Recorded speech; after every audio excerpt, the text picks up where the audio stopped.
acto de inauguración del Máster de Estudios Literarios de la Facultad de Filología de la Universidad Complutense.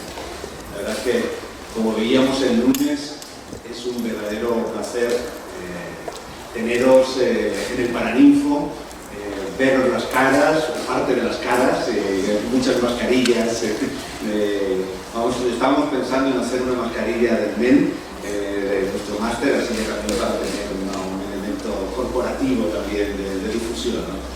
Y bueno, comenzamos. Soy José Manuel Lucía, profesor del MEN, vicedecano de Cultura, Biblioteca y Relaciones Institucionales de la Facultad, y no ha podido en este lugar, tendría que estar nuestra coordinadora del máster, la profesora Carmen Gómez García, pero lamentablemente no ha podido estar, está en la pantalla, nos está escuchando gracias al Meet, a Google Meet, pero no ha podido estar físicamente. Lo siento mucho porque ella no puede estar aquí, pero para mí es una verdadera alegría y un placer sí estar, si no estaría sentado entre vosotros, pero estar aquí al lado precisamente de nuestra conferenciante, de nuestra compañera y de la persona que nos va a hablar, nos va a dar esta primera charla, la charla inaugurativa. Marta Sanz, que todo el mundo conocéis, la tenemos aquí, le damos la bienvenida.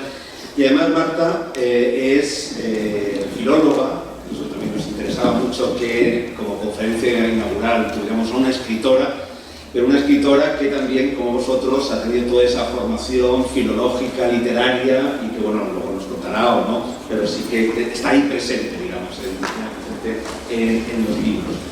Y además Marta Sanz es filóloga, pero además es filóloga en esta casa. Justamente ahora comentaba precisamente el hecho de haber vivido muchas experiencias en este Paraninfo. Si el otro día os hablábamos de grandes filólogos que aquí habían venido desde los años 30 a dar conferencias, pues aquí también se han hecho muchas asambleas y también se ha hecho muchas de las intervenciones necesarias en la vida universitaria. Bueno, Marta Sanz es además una escritora, es filóloga, pero también, sobre todo, bueno, novelista. Os he traído, esta es la última de sus novelas. La anécdota, siempre me gusta contar una anécdota del profesor Martín de Riquer, maravilloso filólogo, uno de los grandes estudiosos del Quijote, que daba clases en la Universidad Central de Barcelona, y llegaba el primer día de clase y a los 200 alumnos de primero lo primero les preguntaba si habían leído el Quijote. Claro, decían que Martín de Riquer, alguien primero de carrera de filología que no había leído el Quijote, pues era como algo, casi un pecado, ¿no? Hasta que ya alguien se atrevía a levantar la mano, otro se atrevía, entonces él se acercaba, les miraba, les sonreía y les decía: qué suerte que tienen ustedes la oportunidad de leer por primera vez el Quijote. Bueno, pues si alguno de vosotros tenéis la oportunidad de leer por primera vez a Marta Sanz, qué suerte, porque la verdad que es un verdadero placer, pero leer cualquiera de sus novelas, empezarlas, y no solamente novelas, sino también de sus poesías, de sus libros de poemas, realmente es un verdadero placer.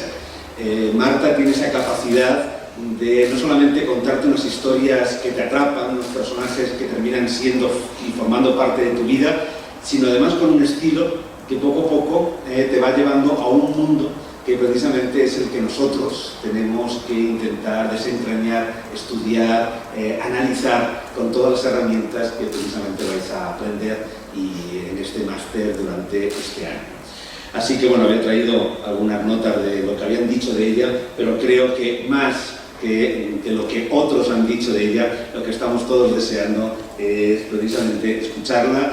Y una vez más agradezco a Carmen todo el trabajo realizado, que mucho en este máster para que todo funcione, y una pena que no pueda estar aquí físicamente, pero lo está en la pantalla, y todos ya nos hemos convertido en esta dualidad de presencial y online, y así que en este momento la disfrutamos de esa manera. Así que Marta, bienvenida hasta que es tu casa, y muchas gracias precisamente por estar con nosotros.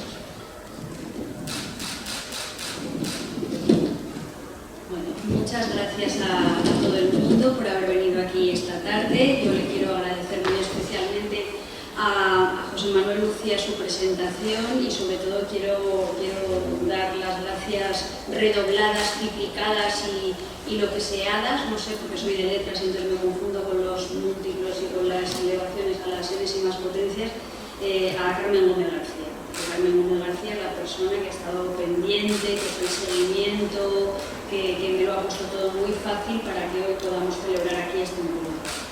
Llegar aquí al Paraninfo, como muy bien ha dicho José Manuel, para mí es una experiencia bastante graciosa porque yo estudié aquí Filología Hispánica, estuve 2 años en este edificio y 3 años en lo que creo que ahora se llama Filosofía B, pero no estoy muy segura.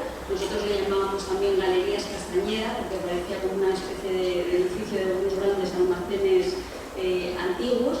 Y yo, sobre todo, cuando venía aquí al Paraninfo, como muy bien ha dicho él, era por cuestiones de tipo asociativo político. Yo soy de la generación que a lo mejor os suena de aquel mítico ejemplar que se llamó el Cojumanteca. ¿Os acordáis del Cojumanteca? Allí rompiendo las cabinas de teléfonos y muchísimas manifestaciones, algunas de ellas muy violentas, y aquí nos reuníamos para hacer conspiraciones y para discutir y para poner el mundo patas arriba, que al final más bien el mundo nos ha puesto patas arriba a nosotros, pero ¿qué le vamos a hacer? Yo he preparado para vosotros esta conferencia que se llama El sistema nervioso personal, que voy a leer. Veréis que he traído también un ordenador con un pincho y voy a conectar imágenes. Esto para mí puede ser un drama o tragedia. Soy muy bruta, no tengo habilidades, soy mononeuronal, y entonces voy a tener que leer y al mismo tiempo voy a tener que pasar las imágenes. Si veis que en algún momento me obturo, es que ha habido alguna crisis de tipo tecnológico, o algún desajuste de tipo tecnológico. En esta conferencia yo voy a compartir con vosotros documentos muy personales, incluso grabados de la infancia, con lo cual espero que lo tengáis en consideración y lo apreciéis. Más allá de la broma y de los relatos personales y de que a mí el señor no me llamó por los caminos de la pintura, creo que sí que es un texto donde se refleja muy bien lo que pueden ser las claves de eso que tan pretenciosamente se llama la poética de una escritora que en este caso soy. Empiezo a leer y que Dios reparta suerte, porque esto puede pasar cualquier cosa. Yo con mi pues, a ver, para empezar, ¿dónde se pasa? Espera, a ver. ¿Por la flechita? No. No.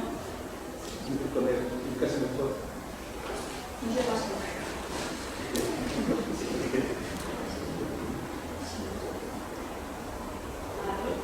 ¿Ves? Si yo parezco tonta y lo soy, porque hay veces que tengo problemas reales. Ahí está. Perfecto, nos quedemos por ahí.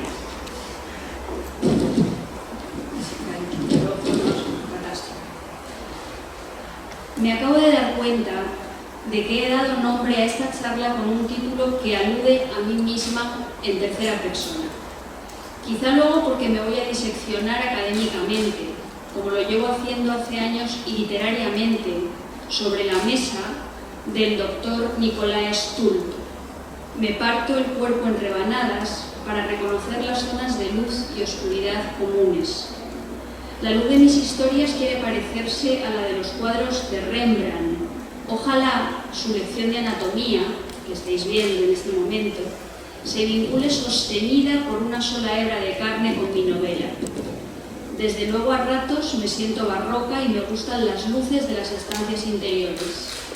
En todo caso pido disculpas por ese rasgo de soberbia o de locura, el de hablar de una misma en tercera persona, y me justifico diciendo que quizá, frente a la posibilidad primordial de hablar de una misma a través de la primera persona autobiográfica de la carne y frente a la posibilidad secundaria de hablar de una misma a través de las máscaras ajenas, existe una tercera posibilidad, la de hablar de una misma a través de la máscara ajena de una tercera persona que es una misma. Construimos la literatura y la identidad personal y colectiva con los juegos de palabras. También quiero aclarar que la expresión una misma incluye a mi madre, mi padre, mi marido, a todos ustedes, a mi árbol genealógico, a mis escritores y escritoras de cabecera, a mi comunidad de vecinos, a mis estudiantes y espacios de recepción, a mis animales domésticos. Yo estoy dentro de los ojos de mi gata y ella permanece acurrucada en algún lugar dentro de mí. Somos seres poliédricos y polifónicos. Vamos a agarrarnos a la palabra poliédricos y a comenzar por el principio. En el principio, mi padre nos metía en el coche los domingos por la mañana y nos llevaba a Tárvena o a Pego a respirar el aire puro de los bancales y a contemplar la belleza de los almendros en flor. Vivíamos al borde del mar, así que nuestros asaltos exóticos a la geografía se hacían tierra adentro. Los paisajes interiores de la provincia de Alicante son un espectáculo. En estos paisajes interiores, mi padre desplegaba su caballete, sacaba su caja de óleos y se ponía a pintar, con un estilo entre impresionista y expresionista, naturalezas de sombras moradas y chafarrinones verdes. Yo quería imitarlo, pero no me salía. O a lo mejor, sí.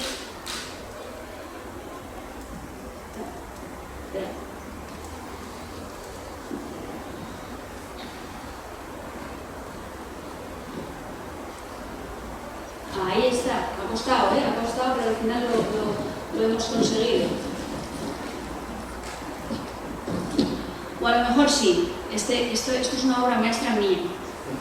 Esto es un almendro en flor, no sé si os dais cuenta, con una técnica puntillista verdaderamente lograda.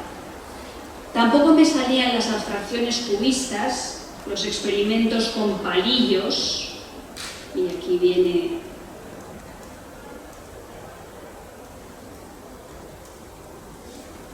No va, prometo que no va.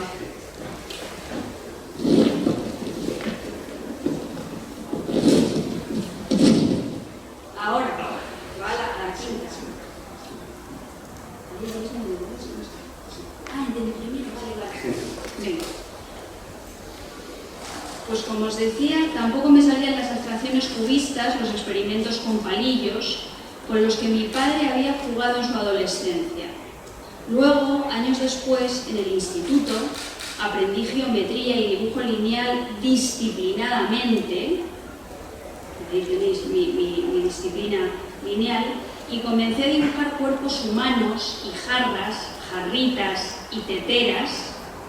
Ahí tenéis mi maravillosa tetera, en la asignatura de dibujo artístico. A mi padre nunca le parecía que aquello tuviese ningún valor, y me desengañaba cínica y ateamente. Parece que el Señor no te ha llamado por ese camino, hija mía. Entonces yo me concentraba en las matemáticas y en las clases de lengua y literatura. El otro día mis padres bajaron una caja del trastero. En ella había una carpeta con mis esbozos. Encontré una silueta de Isabel Vega, mi compañera de pupitre en primero de BUP, con su pelo largo amontonado sobre el hombro derecho. También encontré un retrato a carboncillo del rostro de mi madre, que era mi madre, sin ninguna duda. Parece que esa frustración pictórica me haya llevado a utilizar a menudo la éfrasis en mis libros. Desde los primeros aparecen imágenes pictóricas y fotográficas. En El frío, que publiqué con la editorial Debate en el año 1995, resumo lo precoz y excéntrico de mi niñez a partir de dos preciosas fotografías que aún se conservan en casa de mis padres. En una, poso desnuda con mi amiga Catalina, alta y delgada ella, delgada, pequeña y con esfuerzo dramático o muy sexy, yo. En otra instantánea, poso disfrazada con una Pamela, mi cuerpo oculto bajo una camiseta de persona mayor, los dedos de los pies en punta. Recuerdo que ese gesto de los pies, ese forzamiento, era lo que más me interesaba, lo que más me define. El detalle de las imágenes que describo a través de la palabra me revela tantas cosas que a veces me da miedo. Es el efecto blow up, como la película de Antonioni del año 66. Un efecto blow-up continuo que en este futuro que ya está aquí y a menudo es superchorra, se perpetúa en la actividad de encontrar animales entre montones de escombros o escondidos entre los cachivaches de un garaje. Seguro que os han llegado retos virales de estos de busca el leopardo entre los escombros. Pues eso tiene algo que ver con el efecto blow-up. Retos virales. Les recuerdo que Blow Up es una película de Michelangelo Antonioni que insiste en la idea de que pocas cosas son lo que parecen, pero da un paso más. En la aparente normalidad habita el residuo de lo sórdido, de lo siniestro bajo la alfombra. Las hojas del follaje encubren el crimen que no será descubierto si no se presta una extraordinaria atención. Ese presupuesto estético marca de un modo más o menos indirecto mis narraciones y poemas. Hay que mirar, hay que fijarse, hay que leer despacio. Esa es la consigna que da el narrador orgánico, el Orfeón narrador de mi última novela, Pequeñas mujeres rojas. Rojas, black, black, black, mariposas amarillas, el color y el blanco y negro, los iconos del cine, también han sido fundamentales en mi escritura. He descubierto cosas de mí misma, tal vez de todos ustedes, concentrándome en la descripción de unos pies en punta.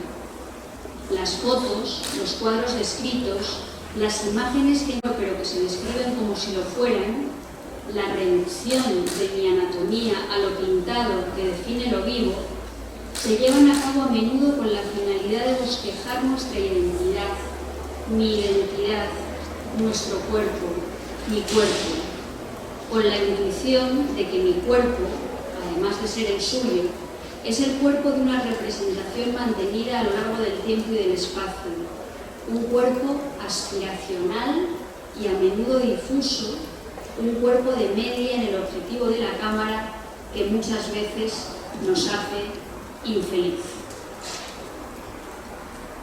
Este sí, lo otro era la portada de las Pequeñas mujeres rojas. Si hablo de fotos, tengo que mencionar al fotógrafo Joaquín Alcón y al escritor Óscar Esquivias. Al primero, porque con su trabajo me enseñó a mirarme a mí misma. Construyó una imagen maravillosa de Marta desde los 4 hasta los 20 años. Me hizo fotos con las que me sentí guapa, especial, traviesa, morbosa, mutante, inteligente. Me hizo comerme la cámara y me dio un tipo de seguridad que contrapesó mi lado más vulnerable y temeroso, mis complejos. Fui el objeto complacido de una mirada. Las fotos de Joaquín forman parte de un imaginario que me lleva a sentirme insatisfecha por no ser ya así.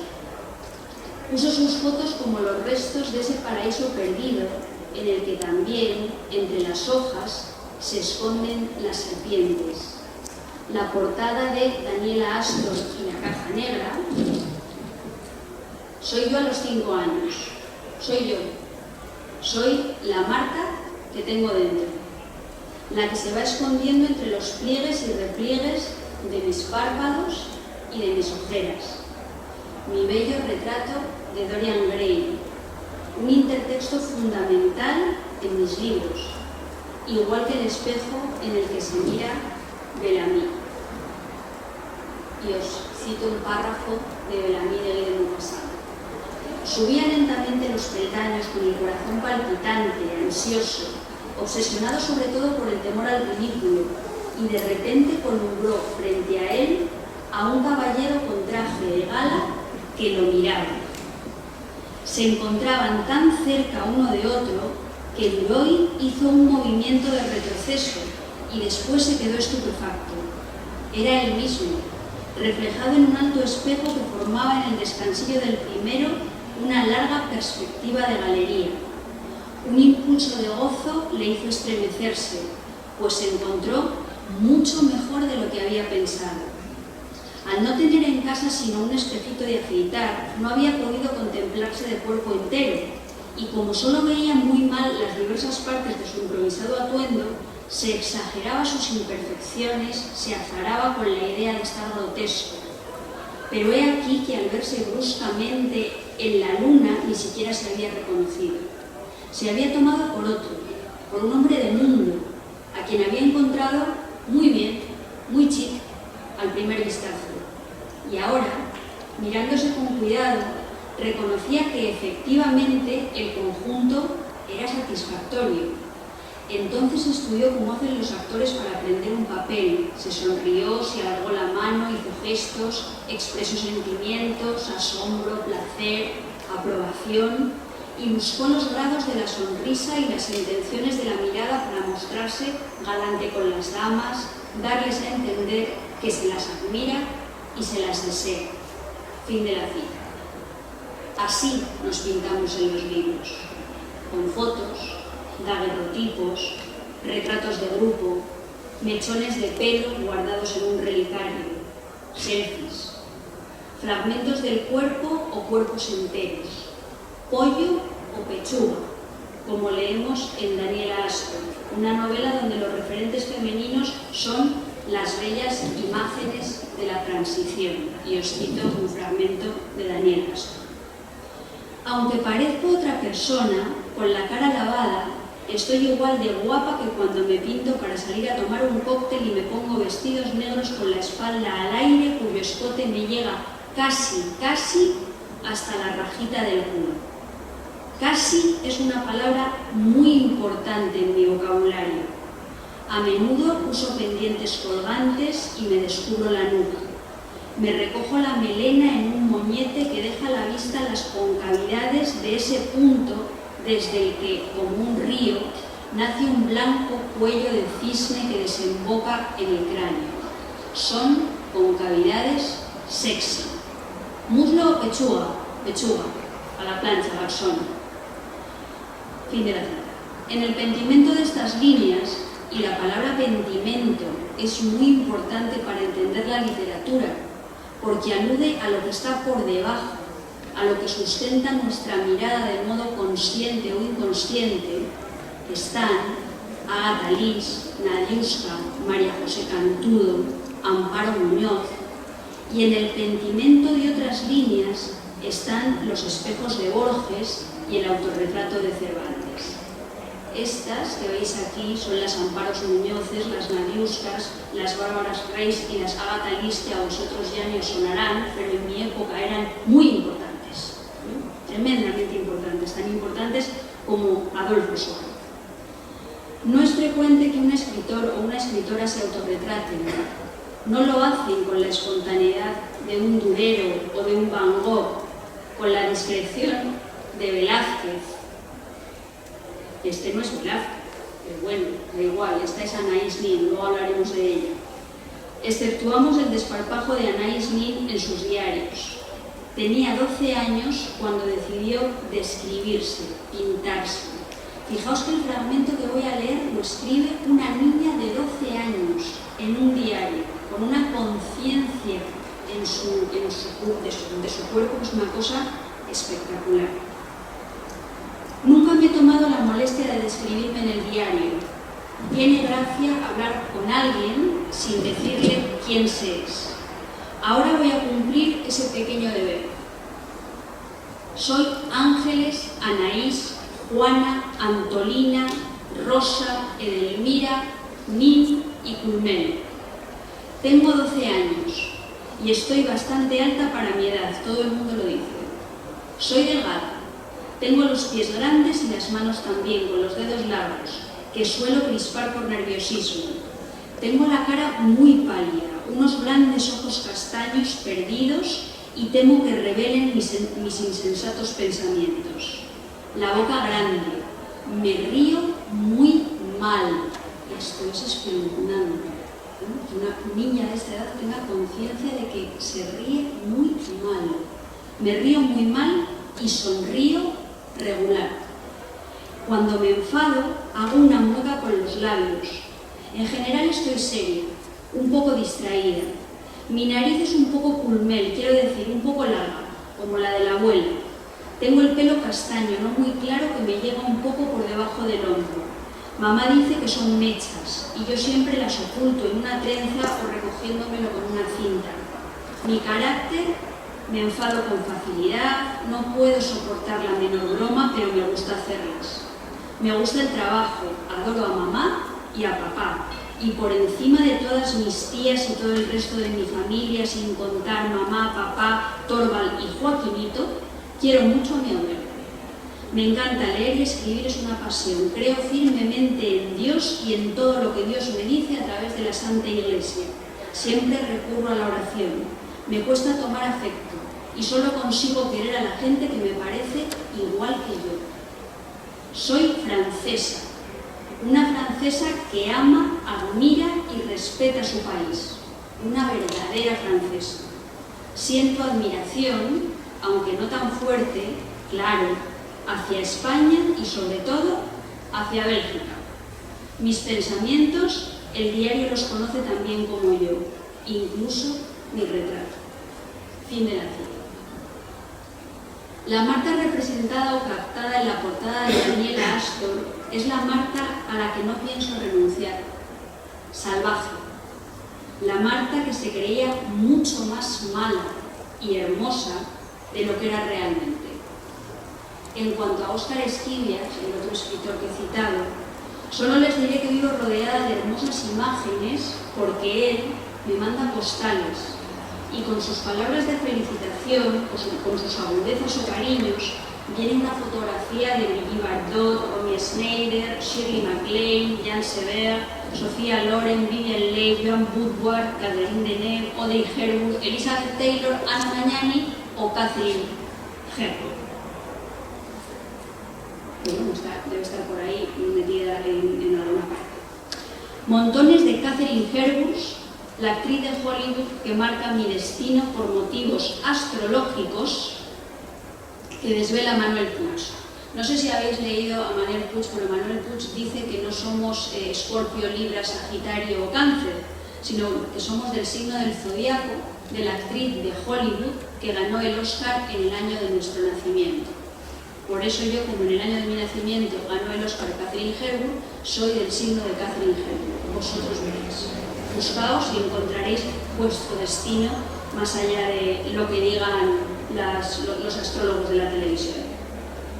Como en un caleidoscopio o en una centrifugadora, todas esas estrellas y esos juguetes rotos, sus carcasas y sus poses, están dentro de mí y de los retratos de mis libros, con la misma potencia que los relatos de mi madre o el recuerdo de aquellas mañanas de domingo en las que nos íbamos a Pego a pintar. A veces los personajes femeninos que pinto tienen la cara de las mujeres que aparecen en las postales que Óscar me envía. Grace Kelly, Kim Novak, Marlene Dietrich, Sacha Gabor.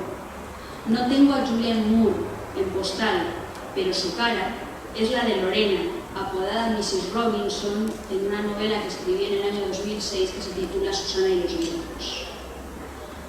Así que mi cuerpo es su cuerpo y nuestro cuerpo es nuestra identidad. Conecto esta declaración con el primer párrafo en el que les hablaba de ustedes y de mí y de las polifonías. La descripción de fotos, acuarelas, óleos, tiene el objetivo de construir a los personajes y de hacerlo a través de diferentes técnicas y estilos pictóricos, escogiendo a los artistas con los que más me identifico en el trazo de mi cuerpo. Por esto no sé si lo he expresado con la suficiente claridad, pero yo soy básicamente mi cuerpo. En mi cuerpo están mi hígado, mi corazón y mis vellosidades intestinales, mi espíritu. Yo soy mi cuerpo y soy más yo que nunca cuando mi cuerpo está desnudo. Tal vez por estas razones, en la lección de anatomía leo lo siguiente. El ser humano es su máscara. Yo he mostrado mi máscara y ahora, en el autorretrato, solo queda desvelar el desnudo, como si siguiendo a John Berger, la maja desnuda tan solo fuese una maja desvestida. Me pinto desnuda. He cumplido 40 años y mi desnudo es el de una mujer de 40 años que quizá cuando hace buen tiempo parece un poco más joven. Me coloreo de berenjena y de color carne, con pinceladas en amarillo y verde sucio. La materia que elijo para pintarme es el óleo o la pintura acrílica. Nunca acuarelas ni pasteles. La pincelada gruesa y cargada de materia. Mi desnudo podría ser el resultado de la estilización fauvista o del hiperrealismo, un André Degain o un Lucien Freud, quizá un Max Beckmann, que es un pintor con nombre y aparato para desinfectar biberones. Me autorretrato de pie y de frente, sin insinuaciones ni sutilezas, como si fuese el sujeto de una medición, tan única como vulgar. Las alusiones al expresionismo se conectan con mis libros de crítica social. Imágenes y colores, formas chorreantes y reflejos deformados por los espejos cóncavos y convexos del callejón de Álvarez Gato caracterizan el trazo estilístico de animales domésticos y de farándula. En ellos también habita la semilla del cine de terror, del expresionismo alemán, Murnau y Nosferatu. A ver si sale Nosferatu. Sí, a ver sí. La parada de los monstruos de Todd Browning. Imborrables imágenes, los cálidos y sabrosos garbanzos de Pérez Galdós, Otto Dix y las niñas raras de Paula Rego, que mira que son raras. Más allá de los terrores expresionistas, la paleta de colores, berenjena, carne, amarillo, la pincelada cargada de materia, fauvismo o el hiperrealismo luctuoso de Lucien Freud. Esa es la visión de mí misma, mi cuerpo, mi escritura, que yo tenía a los 40 años. Ese era el estilo con el que yo aspiré a retratar a las mujeres de mi generación. O quizá el hecho de hacerme cuadro responde a la pulsión de ser pintada, de convertirme en musa, de satisfacer un instinto cultural escondido en la parte más recóndita de nuestro ADN de mujeres educadas en el hecho de serlo. La pulsión de ser pintada me condujo a dos relaciones sentimentales con pintores, o mejor dicho, con niños que jugaban a pintar.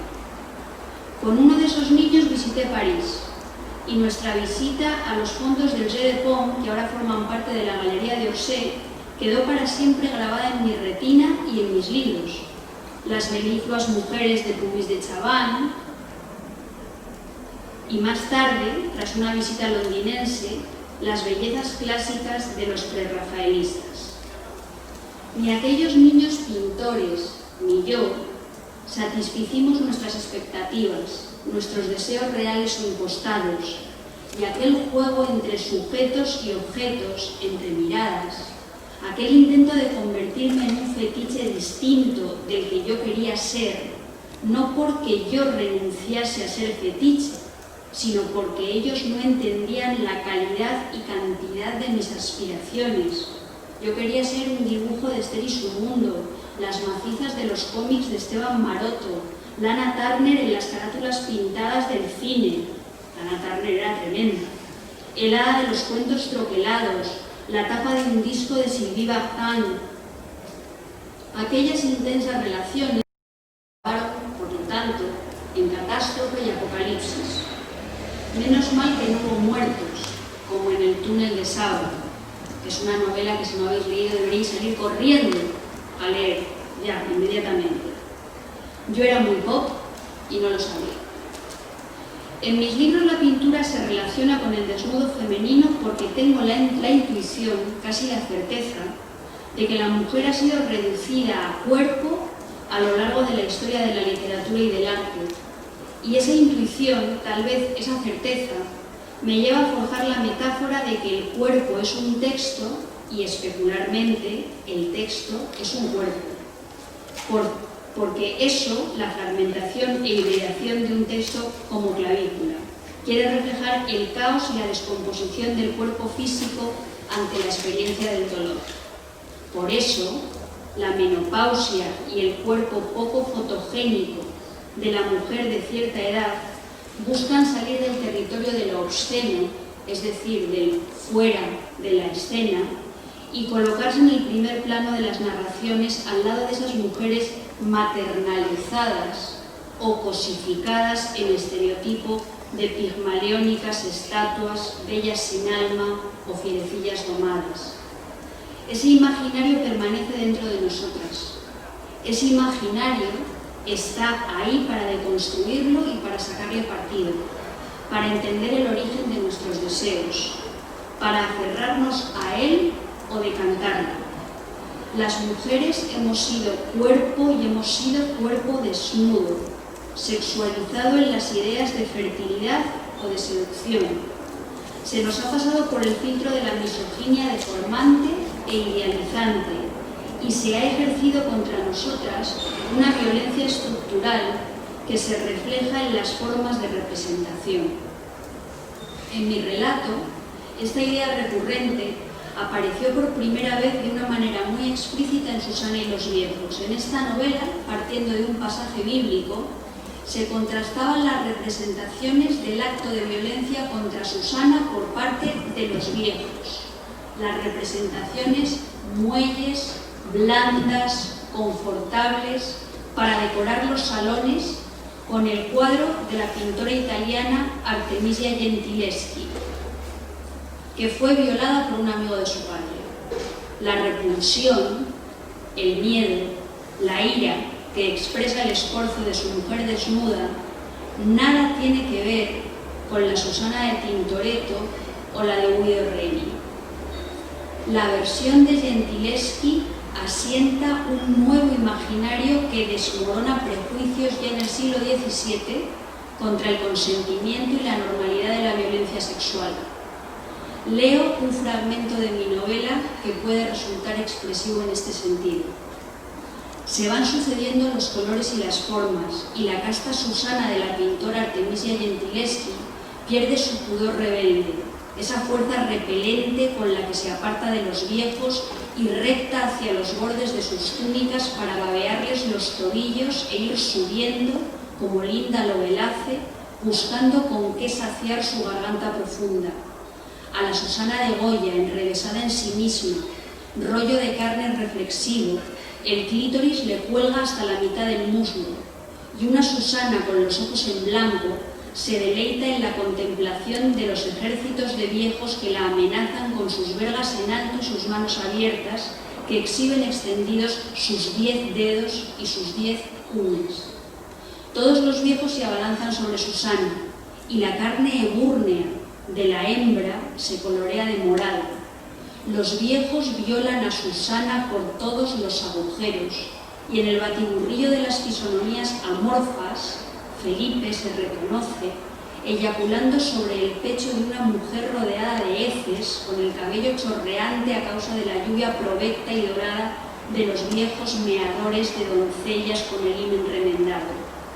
Areusas, Elicias, mujeres de Lázaros de Tormes, concubinas de arciprestes, maritornes que le chupan la polla a los arrieros de Galicia entre la paja del pájaro. Felipe debía haber tenido presente que cuando la vida imita al arte se vuelve asquerosa, y sin embargo no le desagrada del todo este aquelarre de Susanas masturbadas y penetradas, lamidas y mordidas por los ejércitos de viejos que reviven y jadean entre la sangre de su puta. La pintura, acabada la cita, la literatura, la pornografía, están presentes en mis libros desde el punto de vista de los estilos que se adoptan para expresar ideologías y cosmovisiones.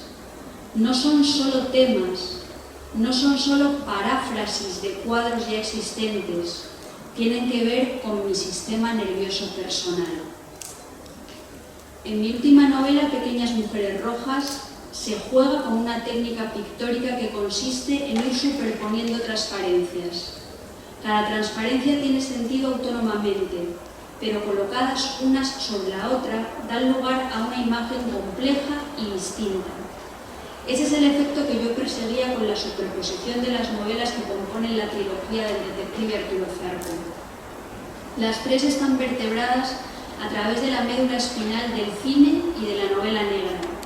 Ahí están, en esas novelas, La mujer del cuadro de Fritz Lang, Historia de un detective de Edward Dmytryk, Perdición de Billy Wilder, las películas de Chabrol y de Hitchcock, los textos en los que se basan, que son de Daphne du Maurier, Patricia Highsmith, Simenon. Ahí están los relatos terroríficos de Edgar Allan Poe y la versión ilustrada de Aubrey Bradley.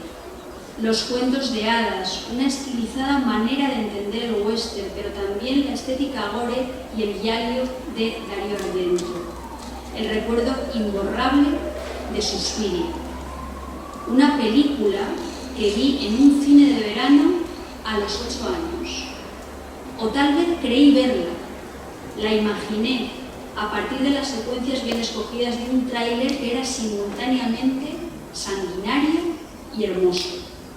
Me dolía la tripa al contemplarlo y se desencadenaba algo parecido a una excitación sexual sobre la que he reflexionado muchísimo a lo largo de mi vida y también con cierto sentido del humor en Black, Black, Black, Un buen detective no se casa jamás y Pequeñas mujeres rojas. Insisto en la importancia del color, porque uno de los protagonistas de la trilogía detectivesca, Olmo, padece de daltonismo, y esa perturbación extraña la realidad como en una película de miedo. En las tres novelas late una pregunta sobre la legitimidad moral de representar la violencia estéticamente, y por eso, en la última, es fundamental la obra de Francis Bacon y las palabras con que se la explica a Marguerite Duras.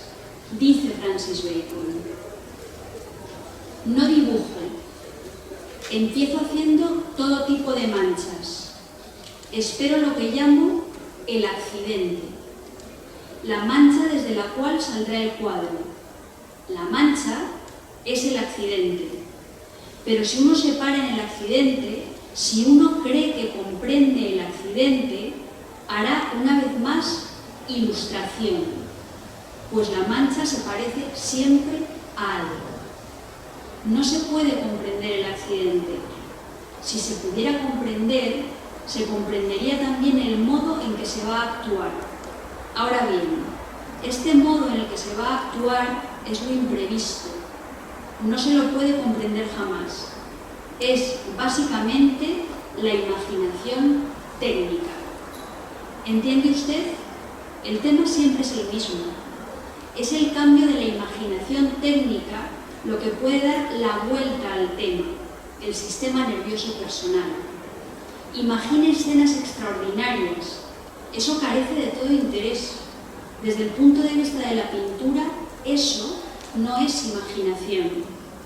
La verdadera imaginación está construida por la imaginación técnica. El resto es la imaginación imaginaria y eso no lleva a ninguna parte. Fin de la cita. Yo aspiro a escribir como Francis Bacon pintaba, con un sistema nervioso personal en el que cada opción de estilo, es decir, enumeraciones, uso de adjetivos, elección de los nombres de los personajes, referencias culturales, sonoridad, pleonasmos, metáforas y metonimias, mezcla de lo rastrero y lo elevado, de lo populachero y de lo elitista, de Pepa no me des tormento y de la ópera, animalizaciones y deformaciones, manchas de color, todo eso revele una posición frente al tema que estoy pintando, escribiendo. Y en esa revelación de que la forma es ideológica, transforme el asunto, que muta como gusano de seda y llega a convertirse en realidad.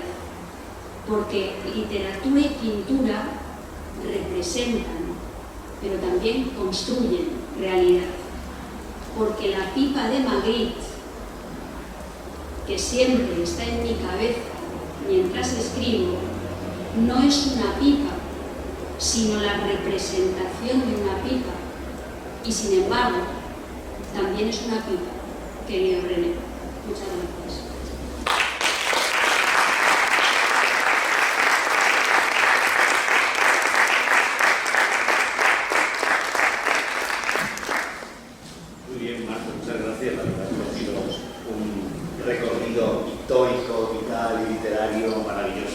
No sé si tenéis alguna pregunta, alguna cuestión que le queráis plantear, de poder contar con ella, que además nos ha demostrado no solamente ser capaz de leer y de ir pasando el ordenador, sino también ir subiendo el micrófono. Tengo que hacer tres actividades al mismo tiempo. Ha sido muy complejo, porque además yo esta hora solo estar echándome la siesta, lo confieso. Cuando me dijeron la charla es a las 3 de la tarde, digo, ¿cómo es posible? ¿Vosotros vais a tener que estar aquí siempre a las 3 de la tarde? Sí. ¿Sí? Sí. ¿Qué vida valora? La vida del estudiante es muy dura y la del profesor. Bueno, no sé si tenéis alguna cuestión, si no, bueno, pues... A mí me encantaría que tuvierais alguna cuestión, Claro. para eso he venido, realmente. Para eso he preparado todo esto, para eso me he metido en el trastero de casa de mis padres. Adelante. Sí, bueno, a mí me interesa, he leído alguna de tus obras y te conocía antes, me interesa mucho tu literatura, pero no sabía que eras filóloga, y me gustaría saber si nos puedes contar un poco sobre qué presencia o qué papel tiene la filología y los estudios más académicos, críticos, tu conocimiento teórico en tu creación literaria y la parte puramente narrativa y creativa. Si lo trabajas a la vez o el bagaje que llevas te sirve o lo rompes. O no. Creo que tú lo has expresado muy bien. El bagaje que llevas te sirve. Nada más. O sea, quiero decir, cuando yo estoy pensando en la novela que quiero escribir o cuando yo estoy pensando en el poemario que quiero escribir, no me estoy acordando del caballero Cifar, ni me estoy acordando de los estrambotes de los sonetos, evidentemente. Simplemente estoy buscando esa imaginación técnica, esas fórmulas de la imaginación técnica que a veces además te llegan sin que conozcas su nombre exactamente, ¿no? Entonces tú vas buscando el mejor camino pues para hacerte una escritora versátil, para modular el tono y que en cada texto puedas decir cosas diferentes, para no convertirte en una marca. Entonces, todo eso no está explícitamente en tu cabeza, pero sin embargo sí que está. O sea, yo creo que el conocimiento nunca estorba. El conocimiento siempre te va dejando como una especie de superposición de estratos que sin que tú te des cuenta, de alguna manera están corrigiendo los movimientos de la mano. Y luego sí que es verdad que si partimos de la base de que en la escritura puede haber una etapa de planificación, una etapa de escritura propiamente dicha, donde normalmente la planificación se va a hacer puñetas, utilizando una expresión muy hispánica, y luego hay una parte de revisión. En la parte de revisión sí que te puede funcionar mucho más todo ese bagaje académico. Pero me alegra mucho que me hayas hecho esta pregunta porque hay algo que sí que me molesta, y es cuando las personas te dicen, bueno, tú ya de la literatura no disfrutarás, ¿no? Porque ¿cómo vas a disfrutar de la literatura? Si has estudiado filología hispánica, si hiciste una tesis doctoral sobre poesía de la transición, si has escrito novelas, no sé qué, tú ya has perdido espontaneidad para disfrutar. Entonces, yo creo que el placer del texto tiene que ver con emociones espontáneas y con elementos del consciente y el subconsciente, pero creo que en el placer del texto también hay muchos elementos que tienen que ver con los conocimientos y con las habilidades que tú has ido desarrollando a lo largo de tu vida, ¿no? Entonces, creo que en este mundo tan vertiginoso, donde la frescura y la ingenuidad y una falsa concepción de la pureza están tan sobrevaloradas, decir, oye, mira, no, perdona, es que estudiar importa. Claro que importa estudiar, leer importa, reflexionar sobre lo que una hace importa y es interesante. Y no solamente porque te pueda convertir en alguien más pedante o más docto o más sabio, sino porque gozas mucho más. Yo me paso la vida gozando y estoy convencida de que mi gozo se multiplica en paralelo a mi sabiduría. De nada, sí. Muy bien, ¿más cuestiones? Sí.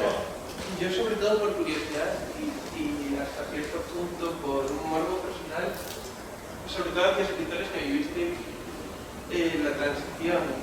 Vengo también de filología española y siempre se nos comenta que fue un momento tremendamente desilusionante porque se pensaba que iba a haber un mundo literario que nunca hubo. Pensando que todo el mundo tenía novelas en el cajón que publicaría cuando la persona desapareciera y eso no se produjo. Pero sin embargo creo que las mujeres sí que dieron un salto adelante en ese momento, ¿no? O sea, pienso en Rossetti, posteriormente en Blanca Andreu, en ti misma, que estás en medio de las dos, por edad. Ese doble salto, o sea, encontrar ese hueco vacío fue sorprendente, fue árido, o sea, ¿cómo fue aquella? Vamos a ver, tu pregunta es muy compleja porque se mezclan, yo creo, factores que están relacionados, pero que en sí mismos son muy significativos. Primero te tengo que decir que Blanca Andreu y Ana Rossetti son las dos mayores que yo, querido. ¿Blanca Andreu también? Blanca Andreu también. Puede ser que no lo parezca, pero cuando yo era pequeñita leía a Blanca Andreu. No, en serio, yo soy del 67 y Blanca Andreu me parece que es del 67. Bueno, por ahí de andar, o sea, en realidad lo que pasa es que Blanca Andreu alcanzó una popularidad vertiginosa muy pronto, muy jovencita, ¿no? Yo cuando Franco se murió, en el año 75, pues tenía 8 años. Entonces, mi mirada sobre la transición es una mirada retrospectiva. Yo la viví, yo siempre digo que todo el proceso de la transición española coincidió con mi pubertad y creo que mi pubertad, mi cuerpo, el estado de mi cuerpo, coincidió con el estado del cuerpo del país, que también estaba viviendo su pubertad y su transformación con miedo, con esperanza, con muchísimas cosas. Lo que ocurrió, yo creo, con el campo literario en la época de la transición española es que hubo un momento en el que se sintió como el deseo de recuperar la memoria y reivindicar políticamente todas las cosas que no se habían podido reivindicar durante 40 años de represión franquista, pero ese periodo fue muy breve. Enseguida llegó la época del esplendor, entre comillas, del felipismo, y entonces lo que se reflejó en las novelas que se estaban escribiendo en ese momento fue pues una especie como de espíritu de la posmodernidad, de alegría de vivir, de carpe diem, de que todo valía, de que en España se ataban los perros con longanizas, de que aquí ya no había clase obrera, de que aquí que todo era el mundo de la jet set, Marbella, las novelas se llenaron de psicoanalistas, de cantantes de ópera. Esa era la realidad española. Ahora tiene que llegar muchos años después una escritora como Elena Medel, que es una chica muy joven, para escribir un libro como Las Maravillas, donde cuenta de que en la transición, también había clase obrera, por supuesto, y que mucha de esa clase obrera precarizada eran además mujeres. Y mujeres que fueron muy invisibilizadas por una visión de la realidad española excesivamente apologética. Entonces, yo no sé si había muchas novelas guardadas en el cajón deseando salir, pero yo tengo un poco la sensación de que en España, en los años 50, 60 e incluso la primera mitad de los 70, se asumieron más retos narrativos que después. Y digo que se asumieron más retos narrativos que después porque de algún modo el discurso novelesco y la estética que se generó se estaban construyendo contra un discurso hegemónico, franquista, fascista y represivo que te podía llevar a la cárcel. Después no.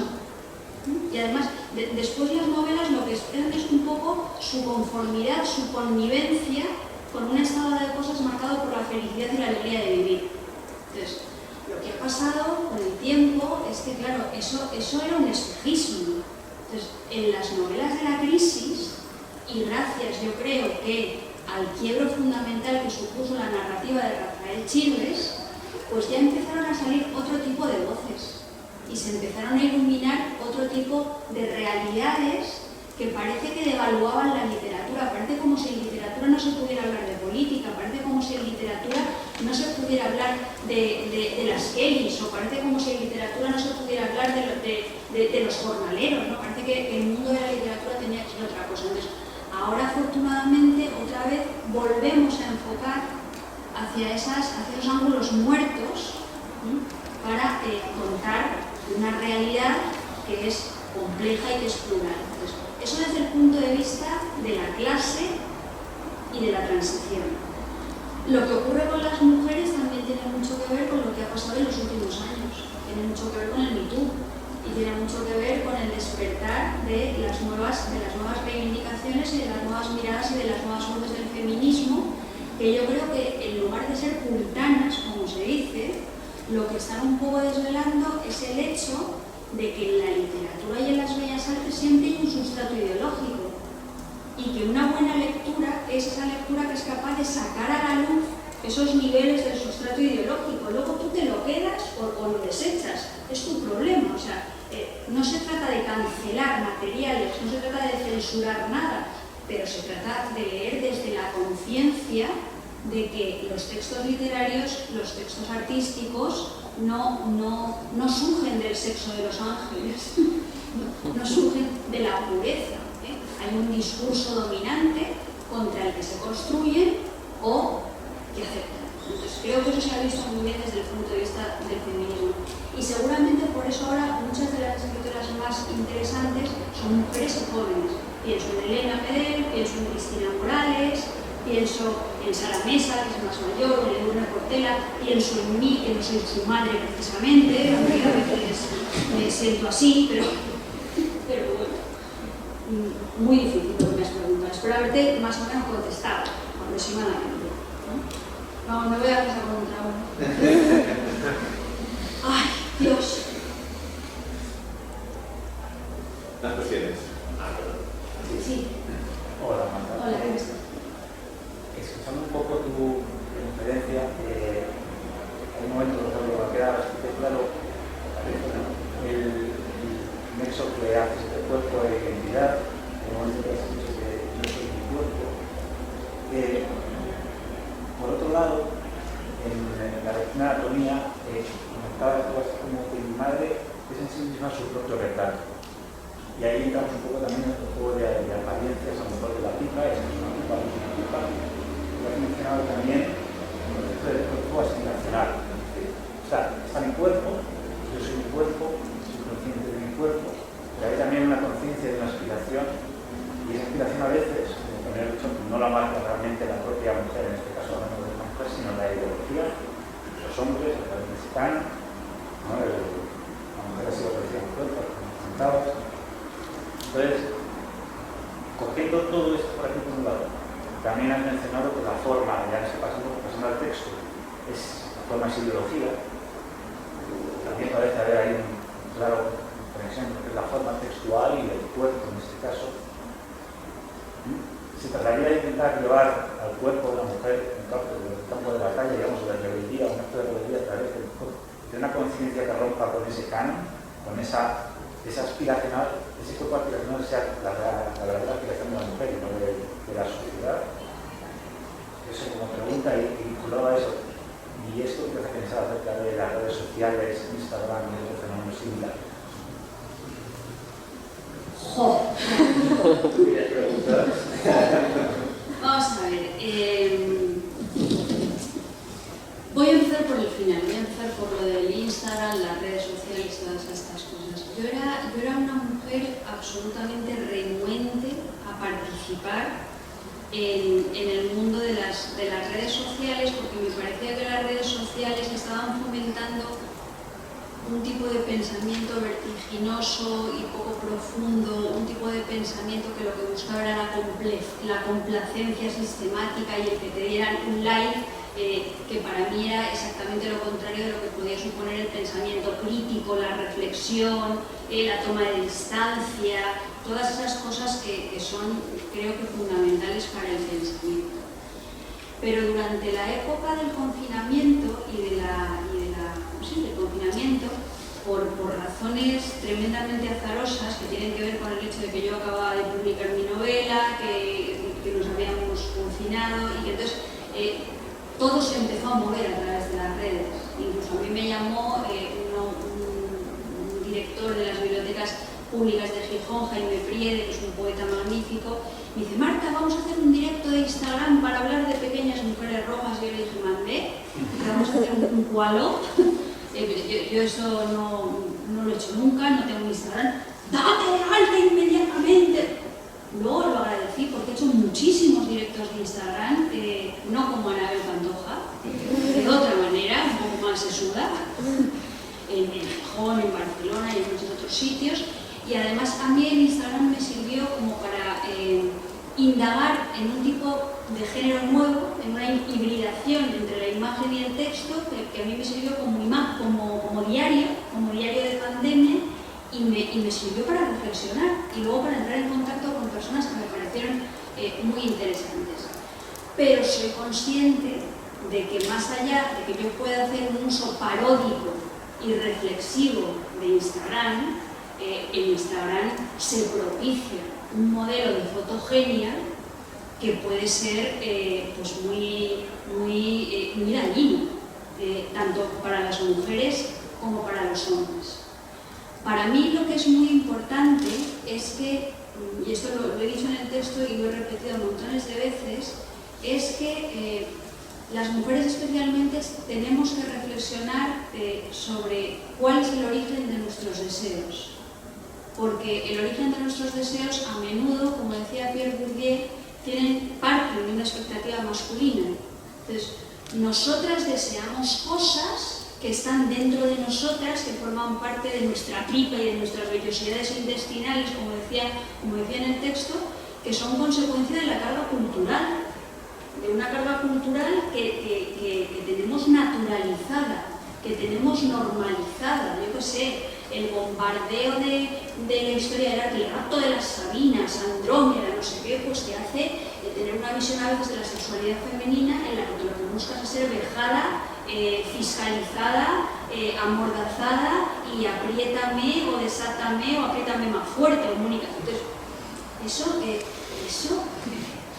¿de dónde viene? ¿De dónde viene? Entonces, creo que hay que hacer una reflexión sobre todo eso, darnos cuenta de que el cuerpo es carne, pero el cuerpo además de carne son esas representaciones de la carne que hacen que yo tenga deseos que a veces se vuelven en mi contra, y siendo un poco consciente de eso, pues hacer lo que tú dices. Yo juego con mi cuerpo en los textos que escribo como campo de batalla y juego con mi cuerpo como lugar de rebeldía. Por eso, por ejemplo, quiero decir, mis primeros autorretratos son cuando cumplo 40 años y luego es el autorretrato de clavícula, que es el autorretrato de la mujer menopáusica.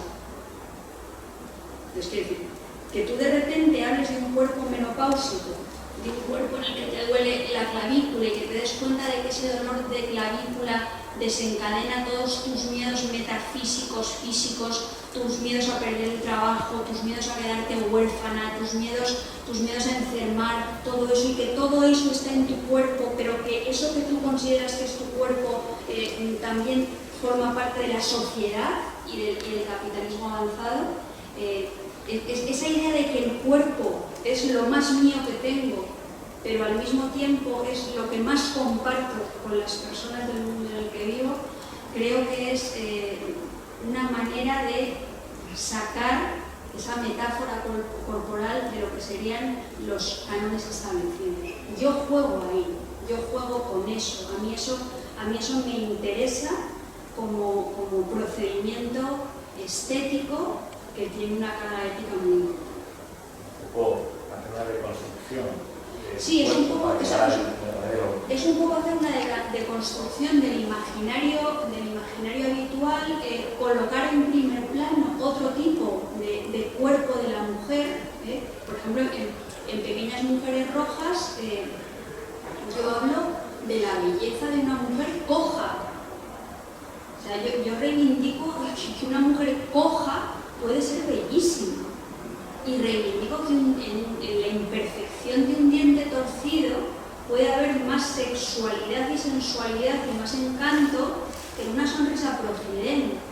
Y reivindico sobre todo la heterogeneidad, no esta especie de homogeneización de todos los cuerpos femeninos pasados por la apisonadora de la violencia quirúrgica, donde parece que todas las mujeres tenemos que ser exactamente iguales y serializadas, ¿no? Entonces, sí, a mí esto me interesa, pero también intento ser respetuosa, porque yo, por ejemplo, yo tengo esa posición, y sé lo que quiero de mi cuerpo, y yo lo que quiero de mi cuerpo es alegría y salud, y lo demás ya me da un poco lo mismo. Pero yo no quiero ser ofensiva, ni quiero reprocharles nada a mujeres que han decidido que su modelo de feminidad, que su modelo corporal tiene que ver con lo canónico. Si lo han elegido, ole sus narices. Es decir, si ellas lo han elegido libremente y lo han reflexionado libremente, ole sus narices. Yo no me voy a meter en mi vida con Cristina Pedroche. Jamás. Lo que sí que le pido a Cristina Pedroche es que hagan, pues eso, lo que he dicho al principio, el ejercicio de saber de dónde proceden nuestros deseos y cuáles son los parámetros de nuestra libertad. Hay personas que nos pensamos que somos muy libres y en realidad pues no lo somos tanto. Y para mí pues el cuerpo es una metáfora para reflexionar sobre todas estas cosas. Y tu pregunta ha sido súper difícil. Realmente. Ya está. ¿Alguna pregunta fácil, por favor?